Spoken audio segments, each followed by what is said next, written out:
Good morning students, आइए start करते हैं IT trends and multimedia Corel Draw की क्लास। तो स्टूडेंट, आपको मैं IT ट्रेंड्स के अंतर्गत जो मल्टीमीडिया पढ़ा रहा था वो इस समय हम पढ़ रहे थे साउंड। कल मैंने इंट्रोडक्शन ऑफ साउंड बताया, साथ में आपको ये भी बताया कि उसकी कौन कौन सी प्रॉपर्टी होती हैं। आज हम उसी के आगे साउंड रिकॉर्डिंग, साथ में डिजिटल साउंड, ऑडियो साउंड क्या होते हैं, कैसे यूज करते हैं, ये सीखेंगे। कल हमने स्टूडेंट ये देखा था कैसे हम साउंड को रिकॉर्ड कर सकते हैं, और मैंने बताया था कि मैकिन्टोश में इस तरीके से रिकॉर्डिंग के लिए सॉफ्टवेयर पाया जाता है और विंडो में साउंड रिकॉर्डर सॉफ्टवेयर इस तरीके से पाया जाता है। आप कोई भी साउंड रिकॉर्ड कर सकते हैं, एडिट कर सकते हैं, बेसिक फैसिलिटी प्रोवाइड करते हैं। इसके अलावा कई प्रकार के सॉफ्टवेयर भी प्रोवाइड किए गए हैं जिनका यूज करके हम साउंड को बहुत आसानी के साथ एडिट कर सकते हैं।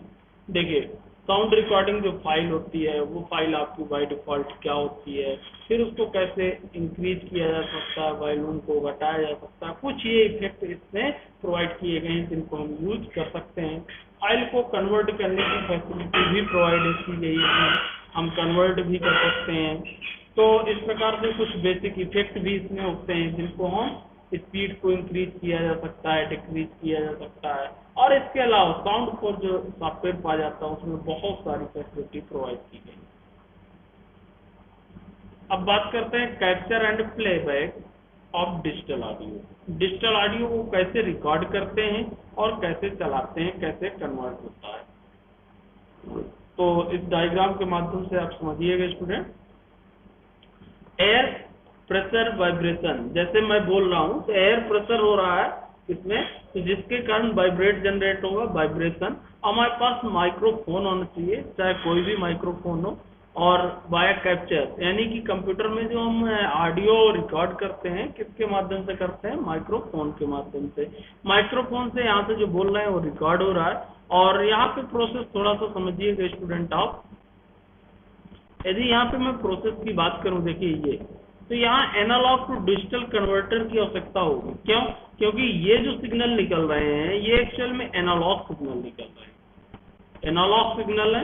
और जो कंप्यूटर हमारा जानता है स्टूडेंट, वो क्या जानता है, आप लोग जानते हैं, बाइनरी सिग्नल जानता है, यानी कि उसमें जो डिजिटल सिग्नल पाया जाता है और जिसको बाइनरी कोड में लिखा जाता है, और ये एनालॉग होते हैं, कंटिन्यूअस सिग्नल होते हैं। और जो ये देखिए सिग्नल जो होगा यहाँ पे कंप्यूटर में, वो क्या होगा, डिजिटल होगा, उनको बाइनरी फॉर्मेट में लिखा जाता है। तो इसलिए कहीं ना कहीं हमको कन्वर्टर की आवश्यकता होगी। कौन सा, analogue to digital, analogue to digital converter. तो यहाँ पे एनालॉग टू डिजिटल कन्वर्टर होता है, signal is converted into binary discrete form, यानी कि जो सिग्नल हमारे एनालॉग में हैं वो किस में कन्वर्ट हो जाते हैं, बाइनरी फॉर्मेट। ओके, अब कौन कन्वर्ट करता होगा स्टूडेंट, इसमें साउंड कार्ड लगा होता है। कंप्यूटर में क्या लगा होता है, साउंड कार्ड। साउंड कार्ड की प्रोसेस होती है कन्वर्जन करना, और उसके माध्यम से ये हमारा जो सिग्नल है वो कन्वर्ट हो जाता है एनालॉग से डिजिटल।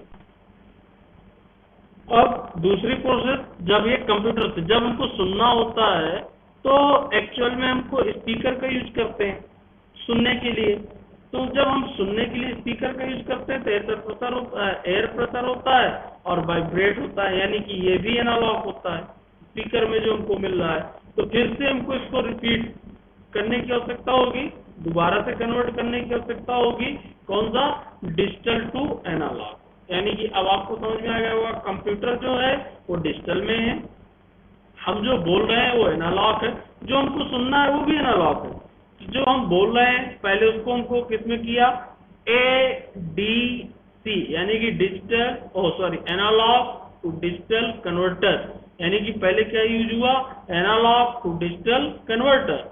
और फिर जब सुनने के लिए हमने स्पीकर पे यूज किया तो DAC, digital to analogue converter, convert back into voltage, फिर वो किसमें कन्वर्ट हो जाता है, वोल्टेज में, और तब हमको फिर स्पीकर के माध्यम से आवाज सुनाई देती है। इस प्रकार से कन्वर्जन प्रोसेस चलती है। इस प्रकार से हम साउंड को डिजिटल में डिजिटल डिवाइस यानी कि कंप्यूटर में आसानी के साथ रिकॉर्ड कर सकते हैं। इसके लिए हमको जो कंपोनेंट चाहिए, देखिए एयरफोन चाहिए, या तो फिर माइक्रोफोन हमारे पास हो, या फिर हमारे पास माइक्रोफोन के साथ साथ स्पीकर हो। बाकी जो कन्वर्टर लगा होता है एडीसी और डीएसी, ये जो काम करता है वो कौन करता है, मैंने बताया आपको साउंड कार्ड। इसका जो रोल होता है साउंड कार्ड में, देखिए आपका माइक्रोफोन भी कनेक्ट होगा और साउंड कार्ड में स्पीकर भी कनेक्ट होगा। तो माइक्रोफोन का जो है आपका एयर प्रेशर जो आया, यानी कि उसको किसमें कन्वर्ट किया उसने, डिजिटल में। और फिर जो डिजिटल कंप्यूटर से निकल करके स्पीकर पे सिग्नल जा रहा है वोल्टेज के रूप में, उसको किसमें कन्वर्ट किया उसने, एनालॉग। तो ये कन्वर्टिंग का जो प्रोसेस है वो कौन कर रहा है, आपका साउंड। ओके स्टूडेंट, नेक्स्ट कैसे यूज करते हैं आपको बेसिकली मालूम है, फिर भी मैं यहाँ पे बताना चाहूंगा, आपको बता दूं कि किस तरीके से आप यूज कर सकते हैं। देखिए ये सॉफ्टवेयर होता है कनेक्ट करने के लिए। देखिए माइक्रोफोन यहाँ पे दिया होता है, ये देखिए माइक्रोफोन हमारे चाहिए, connect microphone to the microphone port and recording using the record sound recorder software. ये पोर्ट यहाँ पे दिया होता है, देखिए ये सुनने के लिए और ये माइक्रोफोन के लिए। ये माइक्रोफोन के लिए इसको हम कनेक्ट कर देंगे और इससे हम बोलते जाएंगे, कंप्यूटर में हमारा कनेक्ट हो जाएगा। इससे आप स्पीकर कनेक्ट कर सकते हैं, या फिर आपके पास एयरफोन है, जो भी है उसको आप कनेक्ट कर सकते हैं और इससे आप अपने साउंड को सुन भी सकते हैं। कई एयरफोन में दोनों फैसिलिटी होती हैं, दो तार होती हैं, एक माइक भी लगा होता है यहाँ पे, तो माइक वाला इसमें लगा देंगे और जो आपका स्पीकर है उसको इस पोर्ट में कनेक्ट कर देंगे। इस तरीके से आप आसानी के साथ रिकॉर्डिंग कर सकते हैं डिजिटल डिवाइस कंप्यूटर में, और उसको प्लेबैक भी किया जा सकता है। तो ये प्रोसेस आपको बतानी होगी यदि आपको पूछा जाता है क्वेश्चन कि साउंड की रिकॉर्डिंग कैसे करते हैं डिजिटल यानी कि कंप्यूटर में, और कैसे उसको प्लेबैक करते हैं, तो पूरी प्रोसेस को आपको बताना पड़ेगा। स्टूडेंट, रिकॉर्डिंग ऑडियो फाइल्स जो होती हैं किसमें बनती हैं, सीडी रोम आज बहुत सी हैं, और पेन ड्राइव है, किसी में भी हम रख सकते हैं। Move to music file from CD to hard disk, CD से हार्ड डिस्क में आसानी के साथ कॉपी कर सकते हैं। लेकिन यदि हार्ड डिस्क से सीडी में हमको ले जाना है तो सॉफ्टवेयर यूज होते हैं, नेरो सॉफ्टवेयर के माध्यम से हम उसको रिकॉर्ड कर सकते हैं। Play the CD and then record using the sound recorder, CD को हम कंप्यूटर में प्ले कर सकते हैं और उस सीडी की डुप्लीकेट भी बना सकते हैं साउंड रिकॉर्डर को यूज करके। साउंड के माध्यम से हम उसको क्या कर सकते हैं स्टूडेंट, रिकॉर्ड कर सकते हैं। लाइन इन प्रेशर, कहाँ पे आपको कौन सी केबल कनेक्ट करना है वो आप यूज कर सकते हैं और उसको प्लेबैक कर सकते हैं। ओके, ये आउटपुट होते हैं, कुछ लाइन इन होते हैं जो कनेक्शन हमको उसमें इनमें देना, जो उसको इनपुट देना होता है सीधा, तो लाइन इन कहलाएगा, और जो वो डिवाइस हमको आउटपुट देगी वो क्या कहलाएगा, लाइन आउट। ओके, अब अगली प्रोसेस है हमारी एनालॉग टू डिजिटल कन्वर्टर। ये बहुत आने वाला क्वेश्चन है, इंपॉर्टेंट क्वेश्चन है। हम किसी एनालॉग ऑडियो को डिजिटल में कैसे कन्वर्ट कर सकते हैं। एनालॉग ऑडियो जो आपको दिया होता है वोल्टेज के रूप में, जैसे पहले आपका चलता था, एक एग्जांपल यहाँ पे लिया गया है, एक इलेक्ट्रॉनिक सिग्नल का नाम जो ध्वनि की अपनी जानकारी को निरंतर उतार चढ़ाव वाले वोल्टेज मान के रूप में रखता है और गए डिजिटल टेप या ध्वनि की ऑडियो टेप रिकॉर्डिंग में संग्रहित होता है। The name for the electronic signal है दैट कैरीज इट्स इंफॉर्मेशन, जो इंफॉर्मेशन को रखता है। साउंड ऑफ कंटिन्यूअस फ्लक्चुएशन होता है वोल्टेज में, यानी कि जो उसका निरंतर उतार चढ़ाव बना रहता है वो सिग्नल आपका क्या कहलाता है, एनालॉग। ये जो है कैसेट जो होती थी ये आपका एनालॉग। ओके, ये आपके एनालॉग होती है, और जो सीडी डीवीडी आती हैं डिजिटल होती हैं। क्यों, कंप्यूटर जैसा कि आपको मालूम है डिजिटल डिवाइस है, तो डिजिटल डिवाइस में हम direct CD DVD pen drive use कर सकते हैं, लेकिन इस कैसेट को हम वहाँ पे यूज नहीं कर सकते हैं। इसके लिए हमको टेप रिकॉर्डर की आवश्यकता होती है, या जो टेप आते थे उनकी जरूरत होती है। वो आपके ऑडियो जो होते हैं वो डिजिटल नहीं होते हैं। मेन विशेषता क्या होती है एनालॉग डिजिटल में, कि डिजिटल ऑडियो को आसानी के साथ मॉडिफाई किया जा सकता है, जबकि एनालॉग को मॉडिफाई तब तक नहीं किया जा सकता है जब तक उसको हम डिजिटल में कन्वर्ट नहीं करें। यदि कोई फॉर एग्जांपल आपने यदि कैसेट देखा हो, इस कैसेट में कोई भी गाना है तो हम उसको डायरेक्ट एडिट नहीं कर सकते हैं, इसकी एडिटिंग प्रोसेस नहीं हो सकती है। इसको एडिट करने के लिए हमको उसको किसमें कन्वर्ट करना होगा, डिजिटल में। हमको कहीं ना कहीं उसको डिजिटल फॉर्मेट में स्टूडेंट कन्वर्ट करना होगा। जब डिजिटल फॉर्मेट में कन्वर्ट हो जाएगा तब आसानी के साथ उसमें हम विभिन्न प्रकार की इफेक्ट भी इम्प्लीमेंट कर सकते हैं और उसको हम कन्वर्ट करके एडिट भी कर सकते हैं। ओके,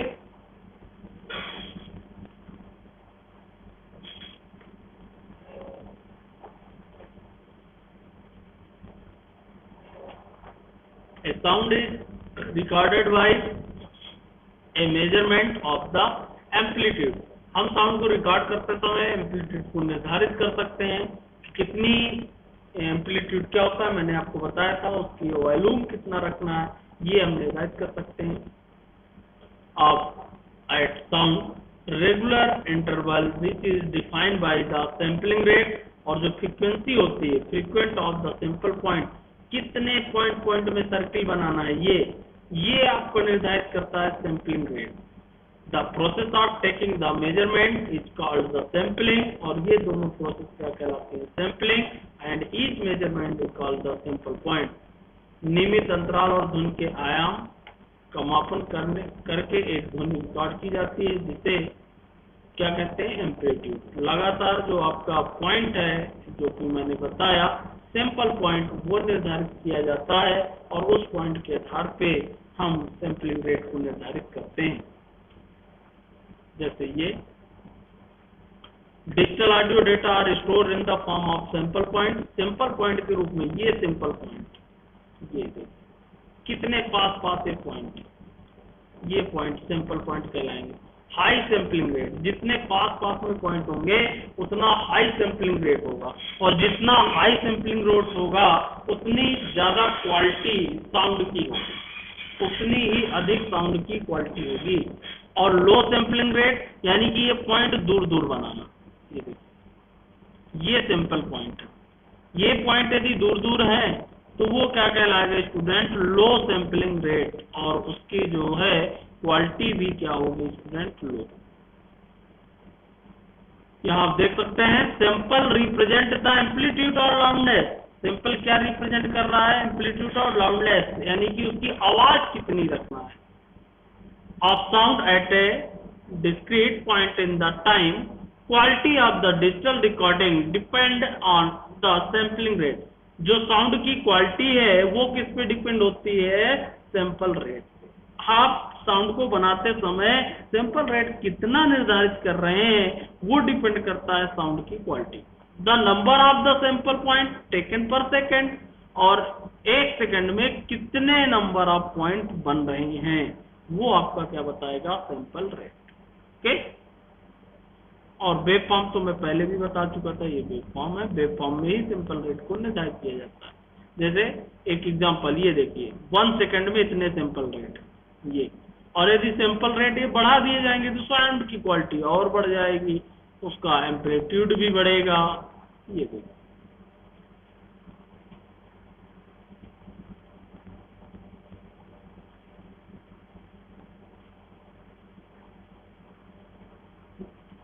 डिजिटल, अब सैंपल रेट कैसे जो होते हैं वो कैसे, there are the 3 sampling frequency most often use the multimedia. Multimedia में 3 मेन सैंपलिंग फ्रीक्वेंसी यूज की जाती है।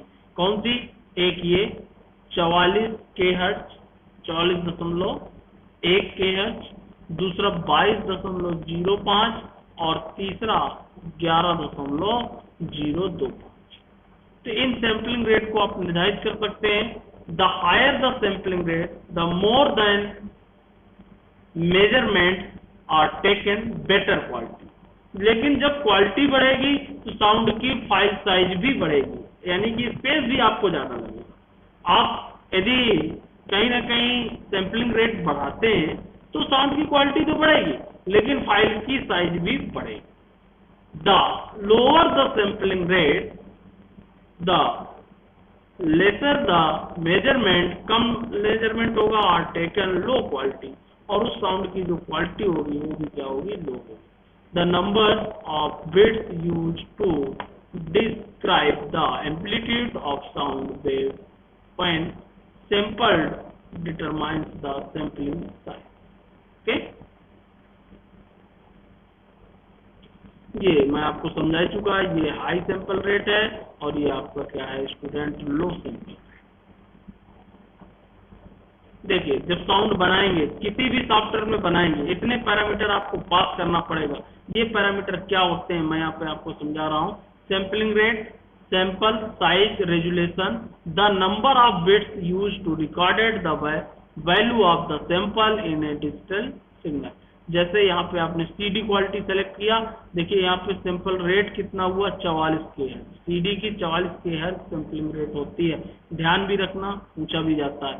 ये आपका बिट है, 16 बिट है, यानी कि 16 बिट उसकी साइज है जो उसमें बिट को निर्धारित करता है। और ये आपका चैनल है, स्टीरियो चैनल। चैनल दो होते हैं बेसिकली, स्टीरियो एक चैनल होता है और एक आपका क्या होता है student, mono channel. Stereo channel का मतलब होता है कि आपके दोनों स्पीकर चलेंगे, और मोनो चैनल जो होता है, मोनो चैनल इसका मतलब है एक ही साउंड चलेगा। कई बार आपने ऐसे सीडी आवाज देखे होंगे जिसमें एक ही साउंड बजता है, आप कितनी भी कोशिश कर लें। तो इसका मतलब ये होता है जब उस साउंड की रिकॉर्डिंग की गई है स्टूडेंट, तो वहाँ पे स्टीरियो नहीं सेलेक्ट किया गया है, बल्कि वहाँ पे क्या सेलेक्ट किया गया है, मोनो सेलेक्ट किया गया है। ओके, इसी प्रकार से आप देख सकते हैं ये जो रिकॉर्डिंग हो रही है 22 के हर्ज पे हो रही है, 16 बिट पे, मोनो चैनल पे, सिंगल। इसका साइज आप देख सकते हैं 43 है, और इसका साइज आप देख सकते हैं कितने केबी स्टूडेंट पर सेकंड, 172 है। जैसे आप सैंपलिंग रेट बढ़ाएंगे, चैनल बढ़ाएंगे, इनका ऑटोमेटिक साइज आपका बढ़ जाएगा। ये मोनो पे 11 पे है, 16 बिट पे, इसका साइज और भी कम है। इस तरीके से आप सैंपलिंग रेट, बिट और चैनल को निर्धारित करते हैं। इसके बाद साउंड को क्या करते हैं, अपने अकॉर्डिंग रिकॉर्ड। डिजिटल ऑडियो किस लिए यूज किया जाता है, the quality of the original audio source depending upon. Quality अच्छी मिलेगी, quality of the capture device and supporting hardware, यानी कि किस पे डिपेंड करता है। एक तो क्वालिटी आपका ओरिजिनल ऑडियो सोर्स अच्छा हो, यानी कि माइक वगैरह अच्छा हो। दूसरा क्या हो, क्वालिटी जो कैप्चर कर रहा है उसकी डिवाइस, सपोर्टिंग हार्डवेयर, आपके पास हार्डवेयर अच्छा होना चाहिए रिकॉर्ड करने के लिए। लोग कहते हैं ना जितना अच्छा कैमरा होगा, जितने मेगापिक्सल का कैमरा होगा, उतनी अच्छी उसकी क्वालिटी आएगी। उसी प्रकार से इनकी भी क्वालिटी निर्धारित होती है। और कैरेक्टरिस्टिक्स फॉर कैप्चरिंग करते समय आपने क्या क्या फीचर्स यूज किया है उसका भी आप ध्यान रखेंगे, तो आपको अच्छी क्वालिटी मिलेगी, अच्छी रिकॉर्डिंग होगी। Capability of the playback environment, आपके डिवाइस में कितनी कैपेसिटी है उस डिवाइस फाइल को प्लेबैक करने के लिए, ये भी डिपेंड करता है साउंड की क्वालिटी। ये कुछ पॉइंट है प्रिपेयरिंग, उसको तैयार करते समय। Balancing the need for sound quality, यदि साउंड क्वालिटी को हम अच्छा बनाते हैं। Available the RAM and hard disk resources, यानी कि डिजिटल फाइल को तैयार करने के लिए महत्वपूर्ण है कि रैम और हार्ड डिस्क आपके पास अच्छी क्वालिटी के होना चाहिए, यानी कि सिस्टम अच्छी क्वालिटी का होना चाहिए। यदि रैम अच्छी नहीं होगी सिस्टम स्लो चलेगा। हार्डवेयर कंपोनेंट, मल्टीमीडिया के हार्डवेयर कंपोनेंट यदि अच्छे नहीं होंगे तो आपको अच्छी क्वालिटी नहीं मिलेगी। सेटिंग, रिकॉर्डिंग की जो सेटिंग लेवल है, high level quality clean recording आएगी। आपकी उसकी सेटिंग भी अच्छे से होनी चाहिए, तब तो रिकॉर्डिंग अच्छी आप कर सकते हैं। डिजिटल फाइल की साइज को भी कैलकुलेट किया जा सकता है। यहाँ पे मैंने फार्मूला बताया स्टूडेंट, आप उसके सैंपलिंग रेट जो बताया वो यहाँ कर सकते हैं। ड्यूरेशन ऑफ रिकॉर्डिंग, कितनी देर की रिकॉर्डिंग है, और बिट जितना हो उससे 8 से डिवाइड कर दें, और इनटू चैनल, ये चैनल है, यदि 1 है तो मोनो चैनल है, और यदि 2 है तो स्टूडियो चैनल है। ये साइज आपको स्टूडियो चैनल का निकालने का है, और ये फार्मूला आपका मोनोफोनिक यानी कि मोनो चैनल की साइज को निकालने का है। हम इस फार्मूला से ये जान सकते हैं कि उस फाइल की साइज कितनी होगी, यदि वो कितने सेकंड की फाइल बन रही है, कितने सेकंड की रिकॉर्डिंग है, तो इतने में कितना साइज ये मेमोरी लेगा या कितनी मेमोरी हमारी लगेगी, इसकी जानकारी हम इस फार्मूले से जान सकते हैं। Digital audio,